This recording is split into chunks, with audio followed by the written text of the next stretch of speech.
प्रथम मंत्र में आपको अब ये 7 मंत्र बना के दिए जाते हैं। पहले 5 मंत्र देते थे नानक साहिब भी और परमेश्वर कबीर साहिब जी भी। फिर ये है 5 नाम हैं जो हमारे कमलों में ये प्रधान बैठे हैं। मूल कमल में गणेश जी, स्वाद चक्र में सावित्री ब्रह्मा जी, नाभि कमल में विष्णु और लक्ष्मी जी, हृदय कमल में शिव पार्वती जी और कंठ कमल में ये दुर्गा जी। तो ये 7 नाम इसलिए देते हम कि मान लीजिए उपदेश ले लिया और ये प्रथम मंत्र एक बार मेरे मुख से भी सुन लिया मालिक की स्तुति जैसे हम देते हैं, और फिर उसकी उस सुनने के बाद साथ साथ बोल लिया और फिर भी मृत्यु हो जाती है, तब मनुष्य जीवन गारंटीड है उस व्यक्ति को, ये गारंटी देता है। और यदि उसने जाप कर लिया कुछ दिन और विश्वास ठीक रहा तो वो स्वस्थ भी होगा और इसकी इसी जीवन में आयु बढ़ती चली जाएगी, परमात्मा बढ़ाता चला जाएगा जब तक उसका मोक्ष नहीं होगा, इससे जन्म में पार कर देगा आपको। तो इसलिए ये 7 मंत्र दिए जाते हैं। ये पहले वाला लास्ट वाला मंत्र आपको जन्म दिलाएगा तुरंत, मनुष्य जीवन का गारंटीड है, मृत्यु भी हो जाएगी पुण्यात्मा। इसलिए मान लीजिए किसी का कोई बीमार है, या 80% व्यक्ति दुखी आए हुए, और जो विश्वास कर लेता है उनको गारंटीड बात पूछ लो, यहाँ लाखों बैठे होंगे आ जाते हैं, सुनते रहना और सब स्वस्थ हो जाते हैं। तो ये वो परमात्मा है। तो इसलिए प्रथम मंत्र जो आपको दिए जाते हैं इनमें ये 2 मंत्र अब कंपलसरी थे, पहले नहीं थे ये। तो इसलिए परमात्मा ने कंप्लीट कोर्स बना करके गरीबदास जी के माध्यम से हमारे तक पहुंचाया है। और जैसे आप जी किसी का जैसे विदेश गए हो, स्वदेश आना है, वहाँ आपने कोई कारोबार शुरू कर रखा है, कोई फैक्ट्री वगैरह लगा रखी है और आपका ठीक से काम चला नहीं, आपका बिजली का कनेक्शन कट गया, टेलीफोन कनेक्शन कट गया, पानी का कनेक्शन कट गया, गैस कनेक्शन कट गया, पैसे बने नहीं तो आप कंडम हो गए। और वहाँ कोई ऐसा प्रभावशाली व्यक्ति आपको मिल जावे, सरकार को गारंटर बने कि भाई तुम इनका चालू करो कनेक्शन, मैं गारंटर बनता हूँ, और फिर उसको कहेगा भी जो पैसे तो देगा यही तेरे कर्जा उतारेगा, नहीं तो फिर काट दियो ना, वो देता क्या बात है। तो ऐसे ये दास आपका गारंटर बनता है और आपके सब कनेक्शन चालू करवाता है, लेकिन इनकी मजदूरी करके ये देने पड़ेंगे, तुमने कर्जा आप उतारना पड़ेगा। और परमात्मा जो है कुछ अपने कोटे से भी आपको पैसे देता, क्योंकि आप चला ही नहीं सकते अपनी फैक्ट्री को बगैर थोड़ा बहुत और सारा ना मिल रहा कहीं से, तो वो बगैर आपके वैसे सब्सिडी समझ लो ऐसे देता है।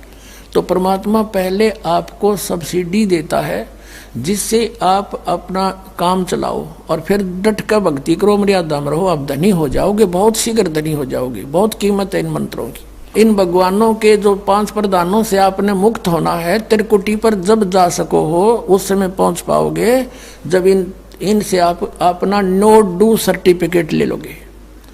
अब ये मंत्र जो 2 मंत्र फर्स्ट और लास्ट है इन 7 मंत्रों में, इसके साथ मिलने से ये मंत्र जो प्रथम जाप आप करते हो, इनका ऋण मुक्त हो जाने के बाद भी कुछ आपकी कमाई यदि बचगी तो इन 2 मंत्रों के प्रभाव से ये कन्वर्ट हो जाएगी आपकी सतलोक चालन नालियां में, इनमें से बच भी गई तय। और फिर जब आप यहाँ से प्रस्थान करोगे तो आपका अकाउंट, अब ये कहते हैं राधा स्वामी धन धन सतगुरु वाले, ये जय गुरुदेव वाले कहते हैं, हमारे गुरुजी तो कहते हैं हम तो सीधे त्रिकुटी से चलते हैं। यहाँ बताते हैं त्रिकुटी यहाँ नहीं है, त्रिकुटी इसके पीछे बैक में है, यहाँ पर जो नीचे से सारा ये तंत्र साथ मिला हुआ आता है, यहाँ है पीछे। ये कहते हैं हमने ना तो वेदों की आवश्यकता, ना किताबों किसी और, ना हम गीता को मानते, ये भी तो किसी ने लिखी है। और हम तो सीधे त्रिकुटी से प्रारंभ करते हैं अपना रास्ता, त्रिकुटी से, उसका किसी ने नहीं पता। ये सारे ऋषि महर्षि त्रिकुटी माथा मारा करते और उन्हें खक नहीं पाया आज तक। त्रिकुटी से तो बहुत आगे जाना हमने, और त्रिकुटी पर जाना कोई बालकों का खेल है, कोई बरवाले का बस स्टैंड है, चाहे पैदल पहुंच जाओ चाहे रिक्शा में बैठ कर पहुंच जाओ। त्रिकुटी इज द इंटरनेशनल एयरपोर्ट, त्रिकुटी अंतर्राष्ट्रीय हवाई अड्डा जानो। और वहाँ वही व्यक्ति जाता सैर सपट्टे, तो कोई धक्के खाए जाओड़ा, क्या फायदा होगा, उसने देख भी और आ जाओ उल्टा, क्या फायदा उसका। वहाँ पर केवल वही व्यक्ति जाता है जो पहले टारगेट बना चुका होता है, और उस जिस देश में जाना है उसका पासपोर्ट और यहाँ की सरकार से नो ड्यू सर्टिफिकेट, और तब वो उस इंटरनेशनल एयरपोर्ट पर जाकर कुछ लाभ उठा सकता है। तो वहाँ से फिर आगे कैसे जाएंगे, उस त्रिकुटी पर पहुँचने के लिए तो सारा झंझट है, उस पर जाए पाचा फिर आप पे काम बन गया। तो त्रिकुटी पर जाने से पहले हमने इन भगवानों से नो ड्यू सर्टिफिकेट लेने पड़ेंगे। और आपकी ये ऐसी भक्ति है, इसे ऑटोमेटिक, ये देवता है, ये कोई किसी के साथ भेदभाव नहीं करते, आपकी कमाई एग्जैक्ट लिखी पाएगी कंप्यूटर की तरह, और जो आपका ड्यू शेष होगा आपको थमा दिया जाएगा। हृदय कमल में जीव रहता है, और इसके यहाँ से फिर ये सबसे पहले इसका रास्ता है त्रिकुटी बजाने का, सबसे पहले मूल कमल में जाना पड़ेगा। मूल कमल से फिर सीधा रास्ता बनता है त्रिकुटी तक जाने का। उससे पहले गणेश जी के लोक में से गुजरना पड़ेगा, उसका एक जैसे बैरियर होते हैं प्रत्येक बॉर्डर पे, यहाँ ऐसे बैरियर हैं। वहाँ जब आप जाओगे आपके सामने आपके मस्तिष्क पर जैसे लॉकेट होता है ऐसा लगा पाएगा, और तुरंत आपको कहा जाएगा चलो आप जाओ, आपकी ये पूंजी, और वो आपके उस मस्तिष्क में ऐसे लॉकेट पे वो नो ड्यू सर्टिफिकेट छपता चला जाएगा। फिर आगे चलोगे आप, आगे आप पहुंचोगे जब विष्णु जी के लोक में, वहाँ भी आपको ऑटोमेटिक मिलेगा, कोई बाधा नहीं मिलेगी, क्योंकि वहाँ तो चोरों को पकड़ा जाता है, सा को थोड़ा, वो देवता भी तो हैं, वो किसी के साथ जरा सी भी गड़बड़ नहीं करते। फिर ऐसे शिव के लोक में से शिव इस कमल में हृदय कमल से फिर त्रिकुटी कंठ कमल में आएंगे, फिर हम त्रिकुटी पर पहुंचेंगे। अब त्रिकुटी पर जाने के बाद इस सतनाम के जो प्रथम मंत्र का अकाउंट वहां देंगे, लेकिन वहां पर यह काल बकवाद करवा देता है। यहाँ का जो जितने देव हैं ये अपने सतर पर कोई गलती नहीं करते, ये करवाता है। जैसे श्री कृष्ण, इसने सारे प्रयत्न किए थे कि भी युद्ध ना हो, सबसे प्रार्थना की थी दोनों पक्षों से, फिर इन्होंने देख लिया था कि ये मानना नहीं, ये तो इन मतलब बुद्धि भ्रष्ट हो चुकी है। और उसमें क्या था कि सब रिश्तेदार राजा आधे आधे बांटने थे उन्होंने। ये राजा को भाई जो कौरवों के पक्ष में आना चाहता है वो अपनी स्वीकृति दे दो, पांडवों के पक्ष में आना चाहता है वो अपनी स्वीकृति दे दो, ऐसे कति तैयारी होगी। तब श्री कृष्ण जी ने सोचा भाई अब ये तो मेरा भी नंबर आओगा, मैं भी राजा हूं, और मैं पांडवों का रिश्तेदार, क्योंकि श्री कृष्ण की बहन अर्जुन का ब्याह रखी, रिश्तेदारी पक्की, और उधर से वो चाचे ताऊ थे, कोई अलग नहीं। तो श्री कृष्ण जी ने यहाँ तक कह दिया कि भी एक तरफ तक मैं हूँगा, एक तरफ मेरी सेना होगी, अब मांग लियो जिसको मांगना हो। और यहाँ तक भी कह दिया कि मैं हथियार नहीं उठाऊंगा। अब पांडव तो मुंह धो रहे थे श्री कृष्ण पे कि सर्वशक्तिमान है, ये जो हमारी तरफ पक्ष में हो गया तो अकेला ही बहुत है। तो फिर पांडव घबरा गए थे। पांडवों ने यहाँ तक कह दिया था प्रभु हमें 5 गांव दिवा दो, हम युद्ध नहीं करेंगे। वो नहीं मानना था, फिर भी छोड़ो इस बात को, हम आगे लेंगे। तो फिर जब महाभारत का युद्ध हुआ, अब श्री कृष्ण ने हथियार उठाया, पहिया उठा लिया रथ का, उसको अपनी शक्ति से सुदर्शन चक्र बना दिया, और उसने बहुत लाखों लोगों को काट डाला। अब ये अपने सतर पर गलती नहीं करते ये देवता, जब तक ये न्यूट्रल रहते हैं। और जब इस काल ने इन पर प्रभाव किया, अंदर प्रवेश कर गया इसके काल, श्री कृष्ण के पाप को बनवा दिए इसके, और सुदर्शन चक्र उठवा दिया और झूठा बना दिया, वह प्रतिज्ञा भंग करवा दी। ऐसे ये त्रिकुटी पर जाकर चाल चाला है, यहां तक नहीं बोलता ये। अब वहां ये कोशिश करता है कि इसको यहां उलझा दूं।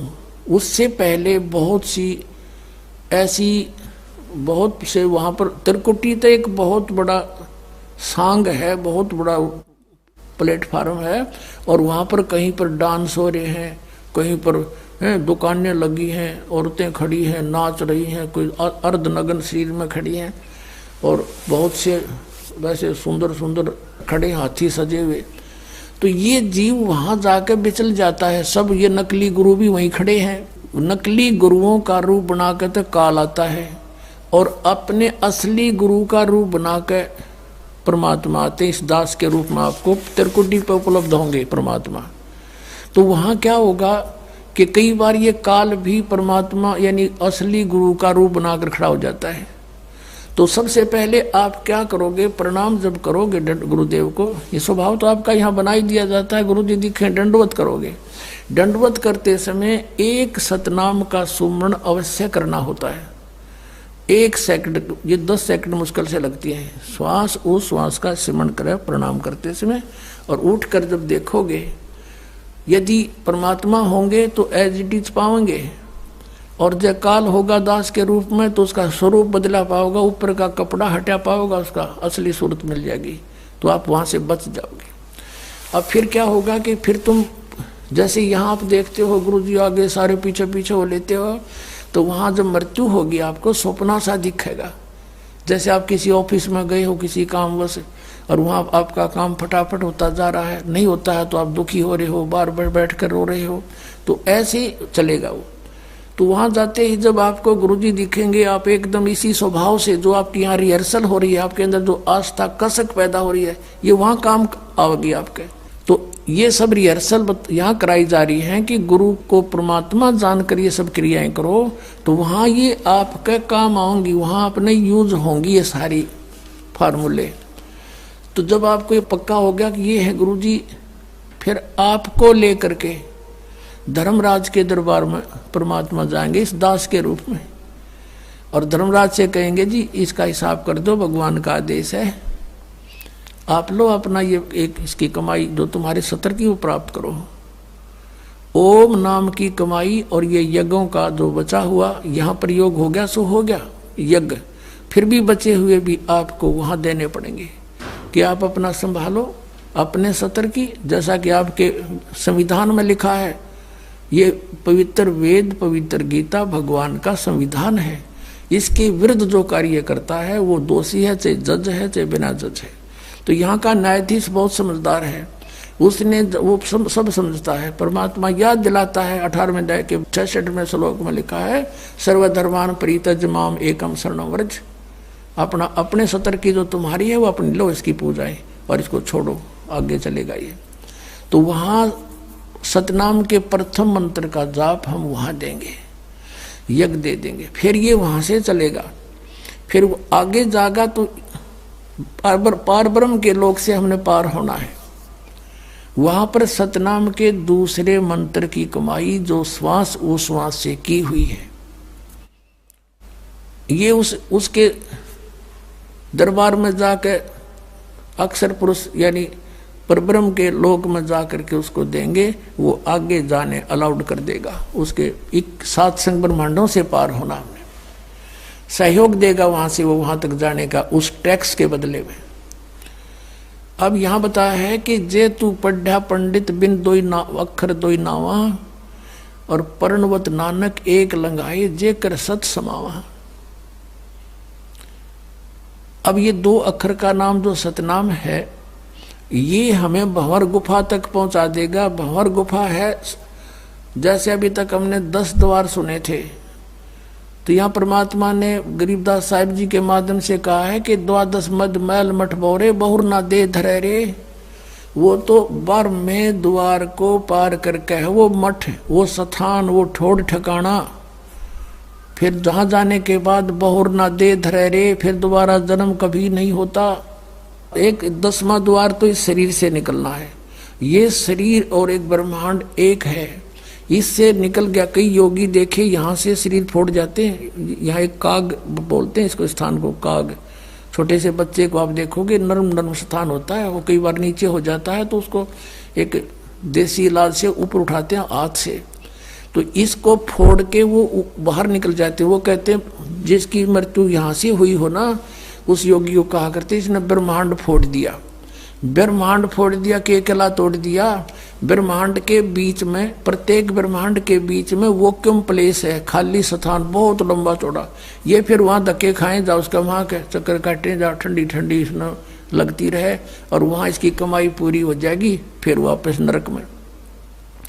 और फिर 21 ब्रह्मांड का भी एक ग्रुप है, चारों तरफ से एक अंड आकार है, और 21वें ब्रह्मांड का कनेक्शन जो है उसके चारों तरफ भी फिर खाली स्थान है, और वहाँ से सीधा एक 11वां द्वार है, वो अक्षर पुरुष के लोक में प्रवेश होता है, 7 संग ब्रह्मांडों का। वो 7 संग ब्रह्मांड भी चारों तरफ से एक तरफ बंद हुए हैं, पैक हैं, और बीच में अलग अलग डिवाइड हैं, वो अलग हैं। तो जब 11वें द्वार को पार करेंगे तो उसमें प्रवेश कर जाएंगे अक्षर पुरुष के लोक में।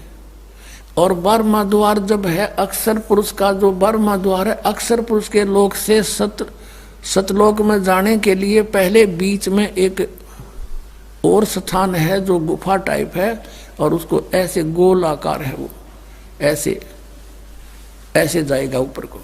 तो वहां जब हम 12वें द्वार पर खड़े हो जाते हैं, इसका जो अक्षर पुरुष का चारों तरफ से जो बंद है उसके पारदर्शक है, वो वहां से सतलोक दिखाई देता उस आत्मा को जिसके पास सार नाम की कमाई है। अन्य को नहीं दिखता, अक्षर पुरुष के लोग व्यक्तियों को नहीं दिखता, वहां के प्राणियों को नहीं दिखता, तो वहां से फिर वो दिखाई देता है। अब जैसे नानक साहब ने कहा है कि एक छुड़ावे एक लखावे, यूं तो छुड़ाओगा कालते सतनाम का पहला मंत्र ओम, और वो जो दूसरा मंत्र है वो लखावेगा, वहां जाकर एंड पे बैठा देगा, और वहां से आपको सतलोक दिखाई देगा, पार नहीं हो सकते। सार नाम है जिसके पास, तो फिर वो आगे उस भंवर गुफा से पार करके और फिर आपको 12वां द्वार पार करके तब परमात्मा का वो मठ है, वो स्थान है, सतलोक है, जहां जाने के बाद साधक फिर लौट के कभी संसार में नहीं आते। तो इस प्रकार ये अर्थ तो ये था 18वें अध्याय के 66वें श्लोक का। ये बालक के जाने, संस्कृत के जानने वाले विद्वान पाक रहे थे, इनको कख नहीं पता था, अनृत कर डाला इस अनमोल सदग्रंथों का।